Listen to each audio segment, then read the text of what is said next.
57,000 already here, more than 90,000 expected by the end of the year, as more and more children continue to cross the border illegally.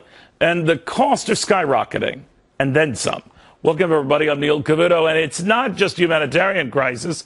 It is fast becoming a financial one. More than $100 million a week to keep these kids, up to $1,000 per bed. And in Texas, taxpayers are discovering they're going to be hit with their own $50 million bill to deal with the surge at their border. To Sheriff Joe Arpaio says there is a way around this. How, Sheriff? Well, first of all, I think I mentioned on your show about a month ago we should take away their foreign aid, at least reduce the foreign aid, and use that savings to help fund this disastrous issue we have facing our borders in our country right now. If they don't want to do anything, take away all their foreign aid. I'm talking about Mexico and the Central American countries involved. So you wouldn't extend this to the Central American countries involved, because most of these kids coming in here are coming via Central America, but you would still hold Mexico responsible because they're obviously going right through Mexico. Yeah, they're coming through Mexico, across the Mexican U.S. border. One thing that confuses me, you know, I was the head of the DEA in those countries, and you do know we have intelligence agencies, including the CIA.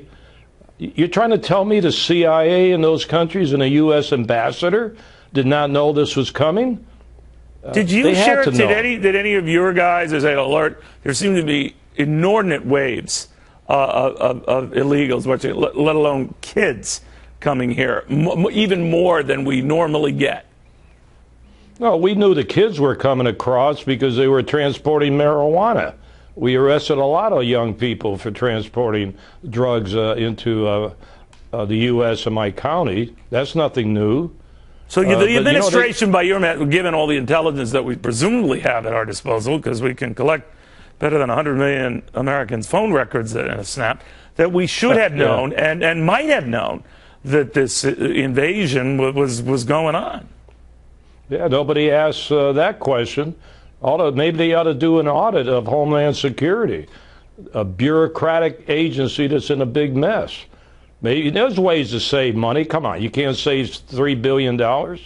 Maybe the president should stop touring the world and stay home and save Secret Service funds. That's under the Homeland Security. So, you know, if you really want to cut and save money, you can do it.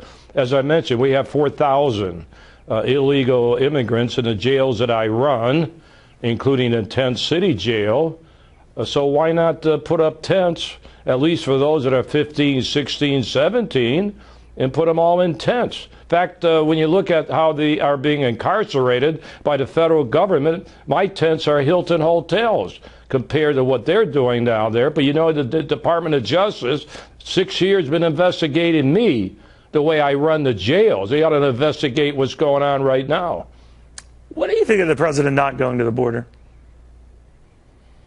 Well, he says it's a photo op. Come on, it's bigger than that. I remember working under Nixon. Nixon made a big issue of this. We closed the border for 2 weeks, and that sent a message.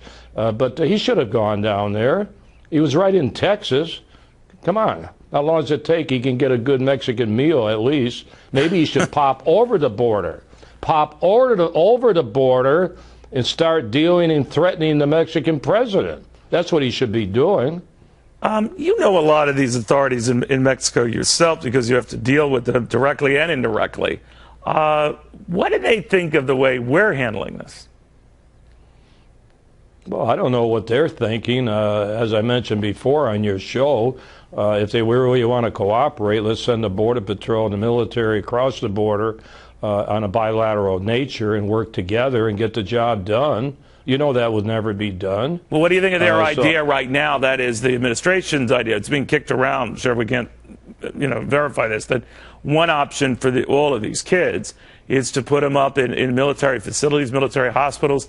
I thought that was one of the options we were looking at for our vets. But apparently these kids are going to get first dibs. Of course, they're going to get treatment, medical. I can go on and on. What about our poor veterans? They're having problems. Come on, this is a game plan. It's been planned, but it's sort of backfiring. I don't think the White House knew that this will become a big issue with the media and also, the government. So I don't know what's going on, but it doesn't smell right and doesn't pass the smell test. Governor Rick Perry, of course, has been to the border many times, just recently with our show on Hannity. You've been impressed by him in the past, more so now? You're looking at him for president? What? Yeah. I did a tour, he and I, together for two days on a bus in Iowa. Just he and I got to know him even better than when I supported him. No, I think he'll make a great president. So let's see what happens in the next 2 years. Sheriff, always good seeing you. Be well. Thank you.